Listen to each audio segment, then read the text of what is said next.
sau thôi, mình ý là để cho còn sau đi nhà con không ăn cái kiểu để ngăn đông gì cả. Không muốn ăn gì. Đúng rồi. Hai nữa là vướng và buồn vướng bán nó còn. Đi đã ngồi đói quá. Thử ăn đi ngon không? Là anh ăn đi. Không, này mình mang đến. Em bảo cái này ngon. Cái này ngon. Có điểm này là anh vào Sài Gòn. Này còn ngon. Và đấy bảo có người Hoa. Dính quay gì đẹp đâu. Phải nghe như thế này.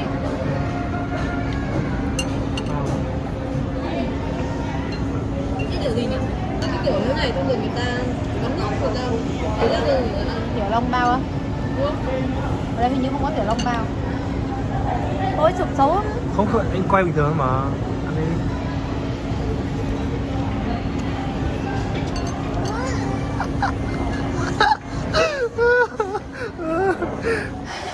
Mình chào bố này.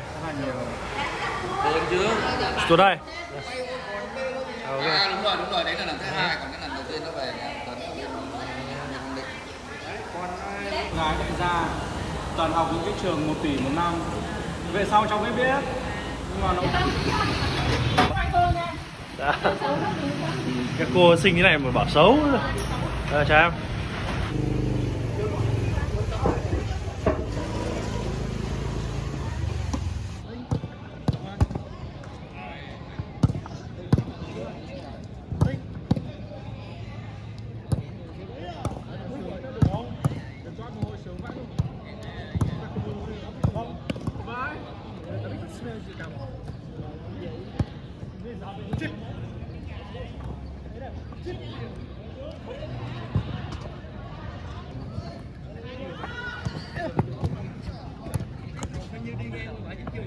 nếu mà anh là muốn thắng thì đừng có về đội này.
Nó phải dùng mồi đây. Cứ phải xử gần thôi. Mà lên thị trường một cái rượu mà rượu xịn nhất là trong đó phải thử trước. Rồi đúng không? Lát rồi ok. Ngồi nhá. Ôi quay. Mọi người.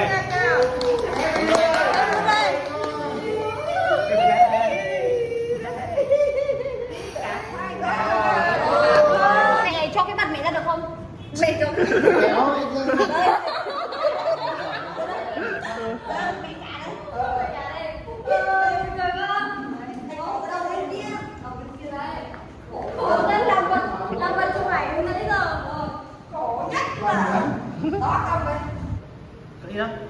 Thôi mình cắt được nào mới phải ăn hết đúng không? Không cần, không hết thì các tủ lạnh mang tiếp anh. Cái vừa đi. Đây là cháu. 3 quả đi.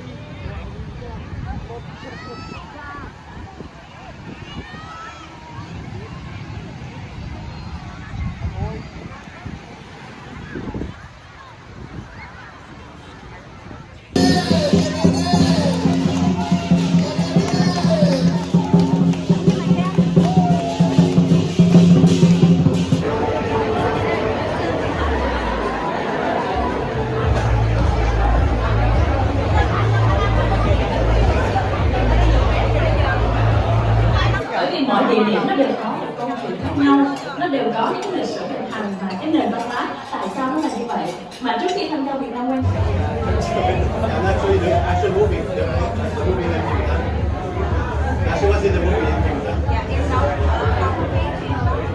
And after they burning, it have the brown, like this one.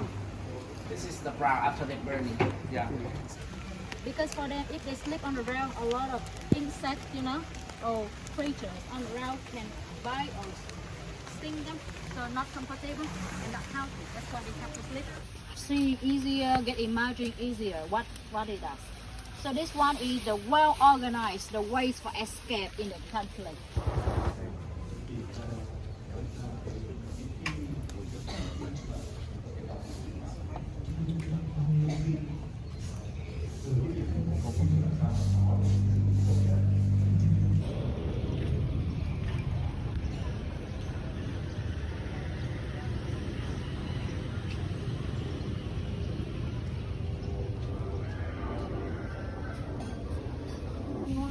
Đẹp mà mình nhìn thấy thật sự nó ngân, nó thốt ra, nó hát ra một cái âm thanh gì đó, giống như kiểu như là Huy Minh Khoa được yêu.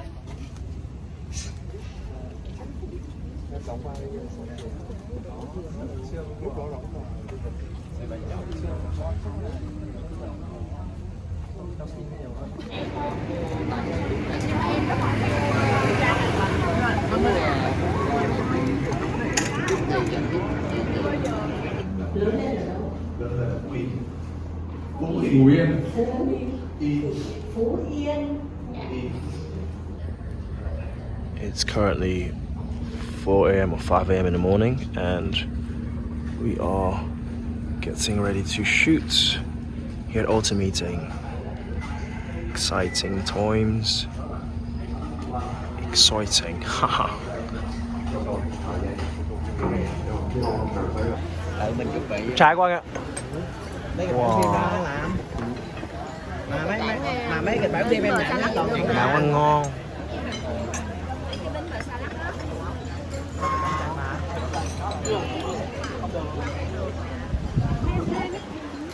Chào nè. Chào nè. Mà không có camera trước hả? Lấy cái đoạn.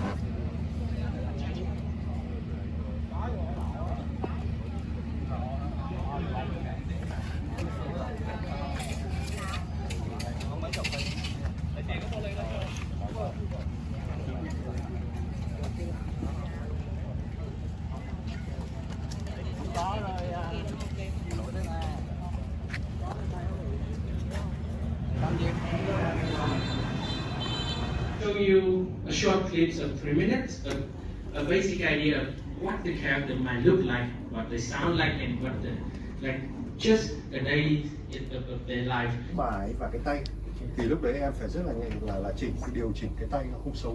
Đâu đó bây giờ tao anh nhắc ra mày nấu cái đó đi có trang mình chứ mà biết nè.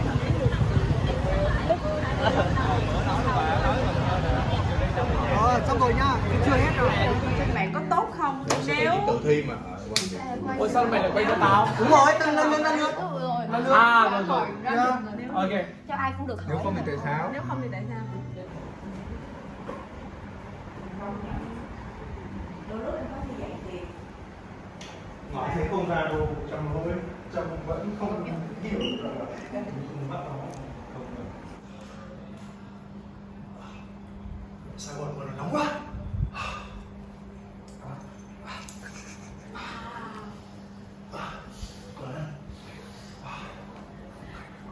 em mới đi cà phê thẳng. Mới về. con chim nó cắn.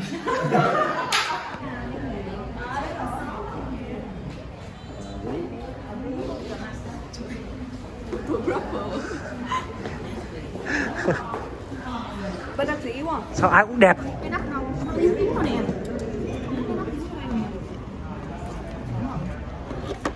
Gia Huy kìa.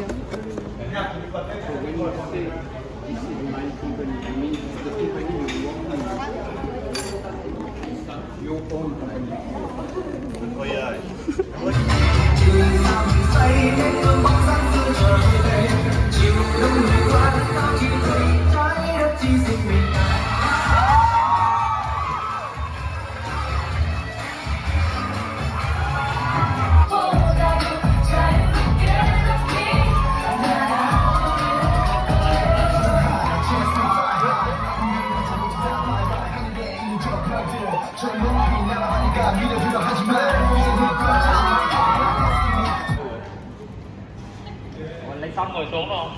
Dạ. Lấy xong ngồi xuống không? Giờ là xong ngồi xuống. Thì tuần này dàn đồ này ổn hơn á.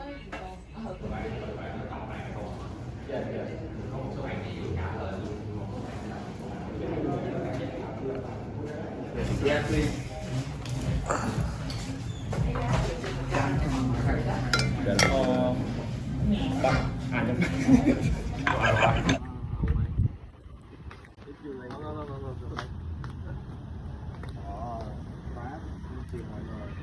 Muốn đi ăn gì nữa không? Đi đâu không?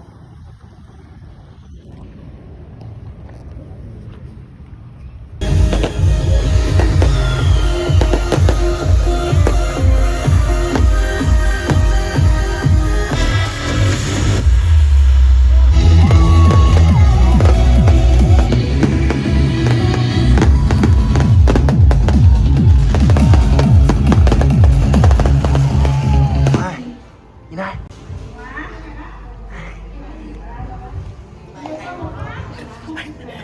Cái gì vậy? Dễ thương quá. Mẹ ơi, mẹ nhìn kìa. Ngã bây giờ, rồi ngã bây giờ.